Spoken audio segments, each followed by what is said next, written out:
Kultūros banga. Istorija, legendos ir realybė. Laidos apie vakarų Lietuvos kultūros paveldą klausykite kiekvieną šeštadienį nuo vidurdienio. Laidą remia Spaudos, radio ir televizijos rėmimo fondas. Iki šiol savo laidose dažniausiai kalbėjome apie tuos kultūros paveldo objektus, kuriuos galime apžiūrėti patys. Tačiau šiandieną kalbėsime apie tuos, kuriuos turi galimybę išvysti tik nedidelis ratas žmonių. Tai povandeninis kultūros paveldas.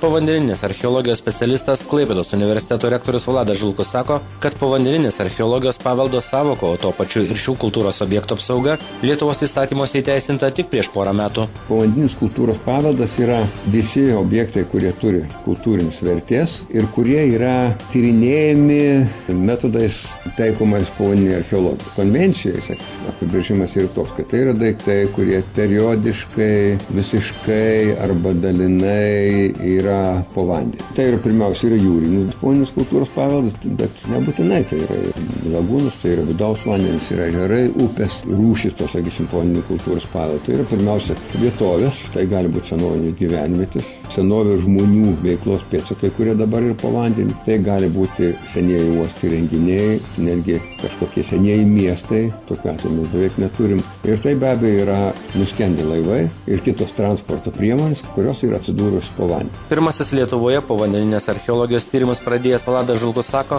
kad mūsų šalyje povandeninio kultūros paveldo objektais laikomi ne mažiau kaip prieš 50 metų nuskendę laivai. Lietuva padarė vieną tokį pakeitimą lyginant su UNESCO konvencija. Ten yra įvardyjama, kad šitiem objektam, kurie laikytini kultūros paveldu po vandeniu, turi būti ne mažiau kaip 100 metų. Ir daugeliu šalių įstatymus irgi ta nuostata yra. Bet kai kas jau suprato, kad jie yra apsirikę. Todėl, kad iš tą tarpą nepatinka antro pasaulinio karo metu, tarkim, nuskendę arba nuskandinti laivai. O iš esmės tai yra irgi paveldas. Tai Lietuvoje, kad išvengti šitų 100 metų, yra formuluojami kitaip. Ir iš esmės jau 50 metų senumo nuskendę laivai gali būti priskiriam techninį kultūros paveldo kategorijai. Tokiu būdu mes esam pasidarę, sakyčiau, geriau už kaimynus. Povandeninio kultūros paveldo požiūriu ir išsaugojimu Lietuvoje rimčiau pradėta domėtis tik prieš 10-metį, kai Klaipėdos universitetas pradėjo atlikti nuolatinius mokslinius tyrimus. Taigi, kokie povandeninės kultūros objektai šiuo metu tyrinėjami Lietuvoje?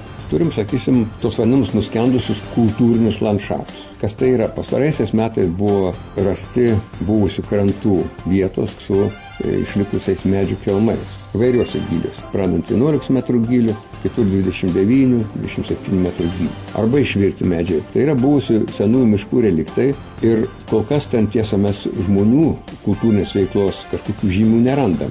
Tačiau kai pradėsim suprast, suvoksim, pakankamai patyrinėsim, kaip atrodė tas kraštovaizdis, tarkim, prieš 8 tūkstančius metų, prieš 10 tūkstančių metų, kada jūra buvo gerokai atslūgus, netgi kelių dešimčių kilometrų. Tai šituose plotuose be abejo ne tik miškai augo ir kažkokie žvėrys veisėsi prieš 10 tūkstančių metų, bet ten matyti gyveno ir žmonės be abejo. Tai va, šitos pėdsakus suradus mes turėtume nepaprastai vertingo paveldo.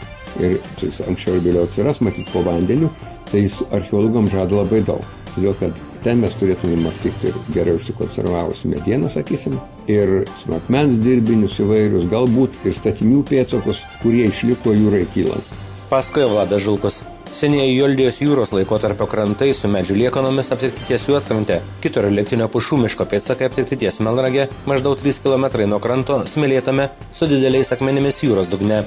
Taip pat ties Palanga apie 1,5 km nuo kranto po vandeniu rastos kadaise buvusios stataus molingo kranto liekanos su neįprastais iki 4 metrų gylio tarpekliais. Geriausia mes esam patyrinėję ties Juodkrante esančias pakrantės. Šiemet ten speciali ekspedicija buvo suruošta, kur buvo ištirta 14 kvadratinių kilometrų, buvo surasta šimtai turbūt medžių, kelmų ir kamienų, kai kurie iš jų buvo datuoti, tai maždaug 10 tūkstančių metų nuo šių dienų. Ir ties seniausių krantų pėdsakai yra maždaug iki 15 km nuo dabartinio kranto jūro. Tai būtų, sakyčiau, pats įdomiausias, kita vertus pats sudėtingiausias toks objektas, kurį dabar šiuo metu mes tyrinėjame Klaipėdos universitete. Sudėtingi ir be to dėl to, kad yra dideli gyliai, iki 40 metrų, ten narų buvimo laikas yra labai ribojamas. Panašius darbus daro vokiečiai, lenkai, danai, sakysim, kurie turi 900 neolitinių gyvenviečių po vandeniu.